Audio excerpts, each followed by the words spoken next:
सर्वेभ्यो नमो नमः। मैं doctor Navraj Sharma, professor साहित्य, श्री कल्याण राजकीय आचार्य शिष्ट महाविद्यालय सीकर, साहित्य विभाग, आचार्य द्वितीय खंड। आज शिक्षण बिंदु काव्यम प्रतिविधम, काव्य कितने प्रकार का होता है, इस विषय में मनुष्यों के मतों का विवेचन करेंगे। सामान्यतः हम लोग अब तक, हमारा पाठ्यक्रम क्या है, उसके बाद में काव्य किसे कहते हैं, इसकी सामान्य परिभाषा, सामान्य विवेचन किया। उसके बाद में काव्य के लक्षण तो सामान्यतः सभी आचार्यों ने अपने अपनी प्रतिभा के हिसाब से प्रस्तुत किए हैं, उसका सामान्य विवेचन कर चुके हैं। अब वर्तमान में जो शब्दार्थ शैली काव्य है, जिसकी आत्मा रस है, उस रसात्मक या ध्वन्यात्मक या वक्रोक्ति परक या रीति परक जो काव्य है, उस काव्य का लक्षण, उसका विवेचन, उसकी परिभाषा हम लोग पूर्व में चर्चा कर चुके हैं। अब वह काव्य जो शब्द अर्थ से निर्मित है और आत्मा के रूप में जहाँ अलौकिक चमत्कार है, रस, रसध्वनि, उस काव्य के कितने प्रकार हो सकते हैं। अब काव्य के भेदों के बारे में भी मनुष्यों में एकमत्य नहीं है। कुछ मनुष्य काव्य का एक भेद मानते हैं, कुछ विद्वान लोग काव्य के भेदों के बारे में, जैसे हमारे आचार्य ब्राह्मण हैं, उन्होंने काव्य लक्षण के साथ साथ में ही काव्य के प्रकार, काव्य के भेद क्या हो सकते हैं, उसका विवेचन किया है। उन्होंने लिखा भी है कि शब्दार्थो सहितो काव्यम, यह काव्य की परिभाषा हो गई। उसके बाद में गद्यम पद्यम च तद्विधा, अर्थात वह काव्य द्विधा, दो प्रकार का हो सकता है, होता है, एक गद्य और एक पद्य। लेकिन इसी बात को हमारे आचार्य कविराज विश्वनाथ, जिन्होंने प्राचीन आचार्यों की समस्त मत मतांतरों को समीक्षा करके, उनका परीक्षण करके, और बाद में अपने स्वयं के चिंतन के हिसाब से काव्य को तो ही माना है, लेकिन उसका रूप, उसका स्वरूप उन्होंने इस रूप में दिया है। वो बोलते हैं काव्यम द्विविधम, यद्यपि काव्य दो प्रकार का होता है उनके हिसाब से भी, लेकिन उन्होंने रूप दिया दृश्यम श्रव्यम च। एक दृश्य होता है, एक श्रव्य होता है। हमारे बाकी जो लगभग आचार्य हैं, अधिकांश मनुष्यों ने काव्य के भेदों के बारे में स्पष्ट कहा है। काव्य तीन प्रकार का बना उन्होंने। काव्यम त्रिविधम भवति, किं उत्तम मध्यम अधम भेदाच्च, अर्थात सर्वे आचार्याः एक मतेन कथयन्ति यत् काव्यम त्रिविधम भवति, उत्तम काव्यम ध्वनि काव्यम इति, रसप्रधानम इति, एवमेव मध्यम काव्यम अर्थात गुणीभूत व्यंग्य काव्यम वा अस्य अपरनाम वर्तते। किम अर्थात यत्र प्राधान्यम वाच्य से होती, एवमेव अधम काव्यम अथवा अवर काव्यम यत्र व्यंग्यस्य स्थितिरेव जायते, असौ कथ्यते अधम काव्यम इति। परम अस्मिन् काव्य जगति पंडितराज जगन्नाथ विलक्षणः तेन पंडितराजेन कार्यभेद प्रसंगे उक्तम तच्च उत्तमोत्तम उत्तम मध्यम अधम भेद चतुर्था। अर्थात पंडितराज जगन्नाथ काव्यस्य चत्वारः भेदाः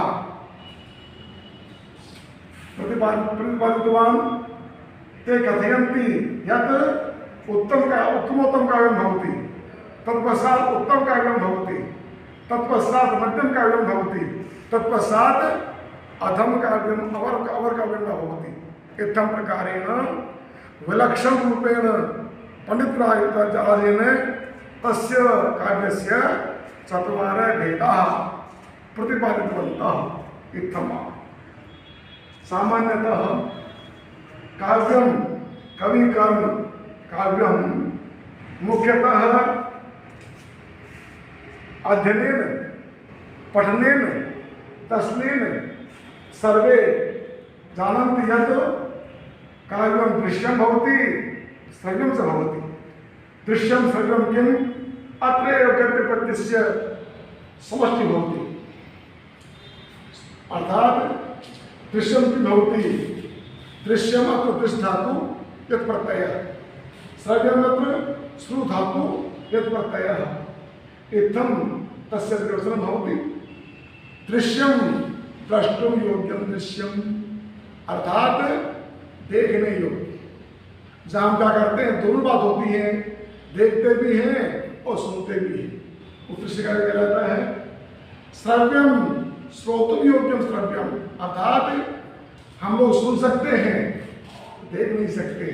जिस प्रकार से दूरसंचार हमारे यहाँ पर तो टीवी है, दूरदर्शन है, उसमें दृश्यत्व है। इसी प्रकार से पुरातन काल में रेडियो ट्रांजिस्टर था, उसको बोलते आकाशवाणी। उस आकाशवाणी के अंदर हम लोग केवल सुनते थे, सुन सकते हैं केवल, वो श्रव्य का भी हो जाएगा। अर्थात वर्तमान भौतिक युग के अंदर जो टीवी है वो दृश्य काव्य का प्रतिबिंब है, स्वरूप है। इसी प्रकार से रेडियो है, वो श्रव्य काव्य का उदाहरण है। अब श्रोतुम योग्यम श्रव्यम और द्रष्टुम योग्यम दृश्यम इत्थं प्रकारेण कार्यद्वैतं भवति। परमात्र दृश्यम किम अस्य लक्षणम अप्रापि वर्तते। दृश्यम तत्राभिनेयम, अर्थात यत्र अभिनयं भवति तत्काव्यं भवति किम दृश्यम इति। अर्थात अभिनयं किम, अर्थात सामाजिकानां सम्मुखे अभिनय सम्मुखे समागत्य यदा कोऽपि नायकः अथवा पात्रः स्वकीय अर्थात अभिनयं करोति, अर्थात नानाविध चेष्टां प्रतिपादयति, असरोटिमेयः इति। अर्थात अभिनयं चतुर्विधं भवति। आंगिकं, वाचिकं, आहार्य सात्विकं च। अर्थात वेशभूषा माध्यमेन वेशभूषाम् अवलोक्य वयं सर्वे जानन्ति यत् अयं रामः, अयं हनुमान्, अयं शङ्करः इति।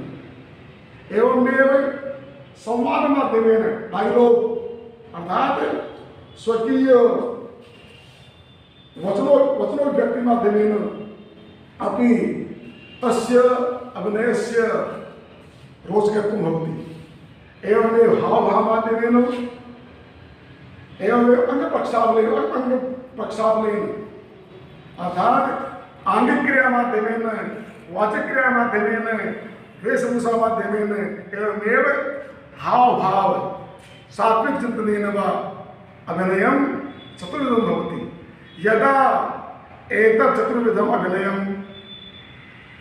पात्रेण सम्यक्तया रंगमञ्चमध्ये प्रतिपादनं भवति, तर्हि एव दर्शकाणां मनसि सचेतसां मनसि अथवा सामाजिकानां मनसि विशिष्टम् आह्लादकत्वम् अर्थात् रोचकत्वं रुचेः उत्पत्तिः जायते। अतः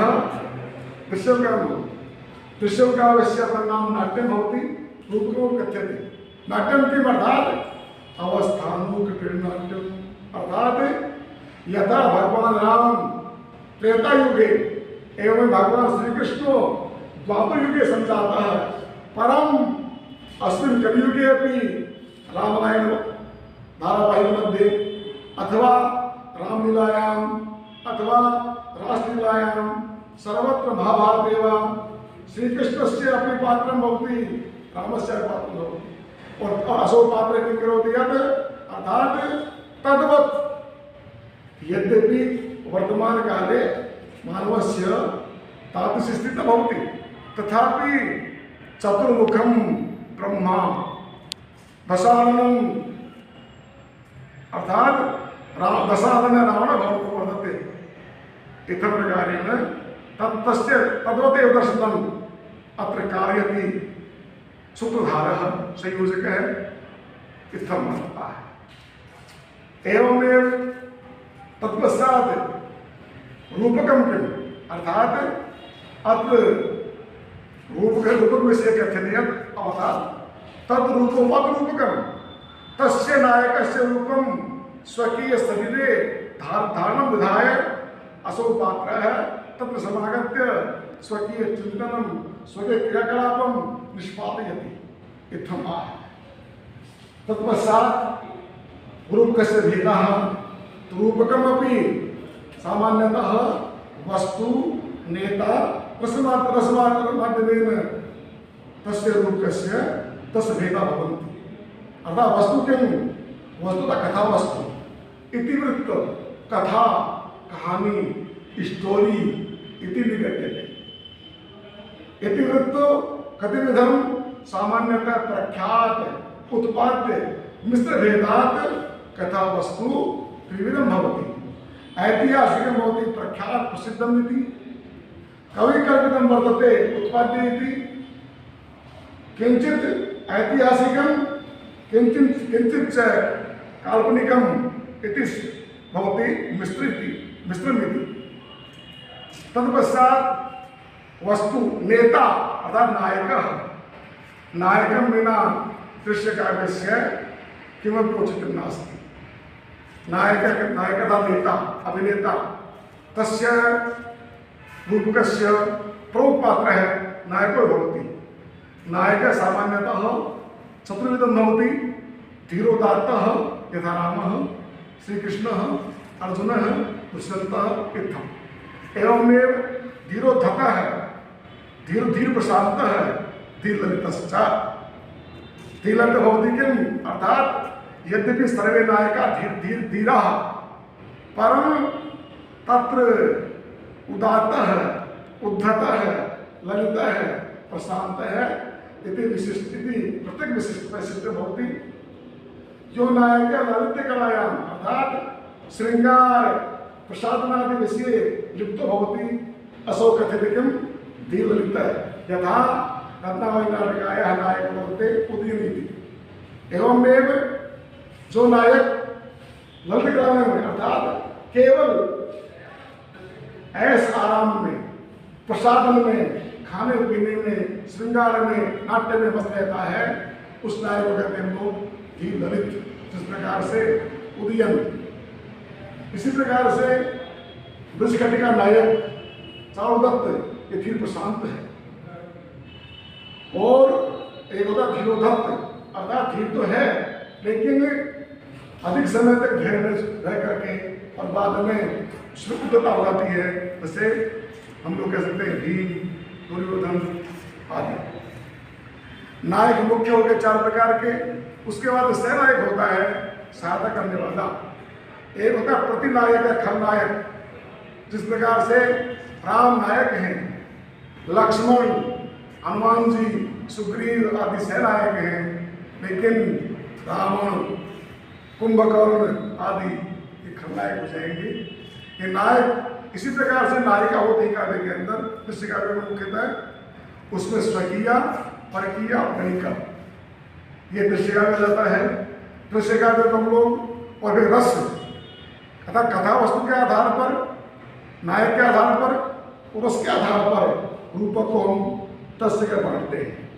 रस के बारे में भी विद्वान लोग 8 मानते हैं और 9 मानते हैं। नाट्य शास्त्र में 8 और वर्तमान में रूपक रस है वो शांत के हिसाब से 9 प्रकार के हैं। उनके आधार पर भी हम लोग रूपक का नामकरण करते हैं। रूपक नाटक, प्रकरण, भान, गायोग, सवकार, दिन, यामिक, अंक, विधि और फैशन 10 प्रकार का होता है। श्रव्य काव्य, श्रोतम योग्यम श्रव्यम, अर्थात हम क्या सुनते हैं, देख नहीं सकते, वह काव्य जो भामन आचार्य भामा कहते हैं गद्यम पद्यम, उसी को विश्वनाथ ने कहा है गद्यम पद्यम चंपू त्रिविधम, वो 3 प्रकार का होता है। एक गद्य काव्य, दूसरा पद्य काव्य और तीसरा चंपू काव्य। तो ऐसा कह सकते हैं ऋग्वेद जो हमारे हैं वो पद्यात्मक हैं, यजुर्वेद है, यजुर्नाम गद्य का है, वो गद्यात्मक है, और अथर्ववेद हमारे हैं वो चंपू है, अर्थात वहाँ गद्य भी है और पद्य भी है। तो मेरा मानना है ऋग्वेद से पद्य की उत्पत्ति, यजुर्वेद से गद्य की उत्पत्ति और अथर्ववेद से चंपू की उत्पत्ति हम लोग मान सकते हैं। गद्य किसे कहते हैं? गद्य धातु होती है जिस प्रत्यय बोलना, कहना, उच्चारण करना, गद्यम, कथनम, वदनम, लपनम, वर्णनम इतने प्रकार ये प्रत्यय होने का गद्य बनता है। अर्थात कहने योग्य, कथितुम योग्यम गद्यम, अर्थात कहने योग्य। और पद्य का कर दिया पद धातु है, ये प्रत्यय है। अर्थात गाने योग्य, जिसमें संगीत होता है, छंद होता है, वृत्त होता है। हमारे कहा गया है अर्थात वृत्तोंजितम गद्यम, जब गद्य संग्रहित होता है उसे गद्य कहते हैं। और जब वृत्तोबंधम, वृत्तबंध होता है जो छंद से निर्मित है, छंद में लिखा गया है, वो पद्य होता है। और जहाँ गद्य पद्य दोनों होते हैं, गद्य पद्यमयम चंपू काव्यम विधीयते, जहाँ दोनों हैं, गद्य भी है और पद्य भी है, वो चंपू कहलाता है। इस प्रकार से श्रव्य काव्य 3 प्रकार हो जाता है, दृश्य काव्य हो गया 10 प्रकार का। उसके बाद में जो गद्य काव्य है उसके हम व्याख्या करते हैं आगे। तो गद्य काव्य 2 प्रकार का होता है, एक कथा, दूसरी आख्यायिका। कथा की कहानी अर्थात कवि कल्पित, कवि का कल्पना करता है, कथा होती है। और जो अर्थात ऐतिहासिक है, प्रख्यात है, वो होती है आख्यायिका। कादम्बरी कथा है और हर्षित है वो आख्यायिका है। दोनों के लेखक एक ही बाणभट्ट हैं। इस प्रकार से गद्य और पद्य कथा। दूसरा होता है जो पद्य काव्य है उसके 3 रूप में हमारे महाकाव्य, खंड काव्य और मुक्तक। महाकाव्य सर्ग होते हैं, सर्ग मतलब महाकाव्य जहाँ कम से कम 8 सर्ग बहुत जरूरी है। और जो खंड काव्य है, इसको गीति काव्य कहते हैं, उस व्यवस्था के अंदर उसमें एक वस्तु को लेकर के सामान्य रूप किया जाता है। उसकी हम खंड काव्यम भवित काव्यम एक देशानुसारी चय, इसकी परिभाषा है। और मुक्तक होता है, नाम मुक्तक है खुला, जहाँ कोई प्रतिबंध नहीं है। एक वृत्त होगा, एक कहानी होगी, एक छंद होगा, आदि ऐसा नहीं होता है। इस प्रकार से 3 प्रकार हो जाएगा। ये यहाँ तक लोग तक कर चुके हैं। मम्मट की जो बताया उन्होंने, उत्तम काव्य होता है जहाँ पर व्यंग की प्रधानता होती है, प्रतिमा की प्रधानता होती है, जो ध्वनि काव्य कहते हैं, ये उत्तम होता है। और जहाँ पर वाच्य सहायक होता है और व्यंग्य प्रधान होता है, उसे मध्यम काव्य कहते हैं। इसी का नाम है गुणीभूत व्यंग्य काव्य कहते हैं। उसके बाद में तीसरा होता है जहाँ पर व्यंग्य नहीं होता, अर्थात लक्षण आता है इदम उत्तमम अतिशयनी व्यंग्ये वाचा ध्वनि बुधई कथिता। ये उत्तम काव्य का स्वरूप है उन्मत के हिसाब से। ऐतादृशी गुणीभूत व्यंग्यम व्यंग्य मध्यमम, यह मध्यम का लक्षण है। और सचित्रम वादिचित्रम अव्यंग्यम तो अवरस्मृतम, जहाँ शब्द का सौष्ठव है या अर्थ का सौष्ठव है, और जहाँ पर अव्यंग्यम, जहाँ प्रतिमान की प्रतीति नहीं होती, उसे हम लोग अधम या अवर का भी कहते हैं। हम लोग आज इतना करेंगे, इसका विशेष विवरण पाठ्यक्रम के हिसाब से आगे करते रहेंगे। अंत में जय संस्कृतम।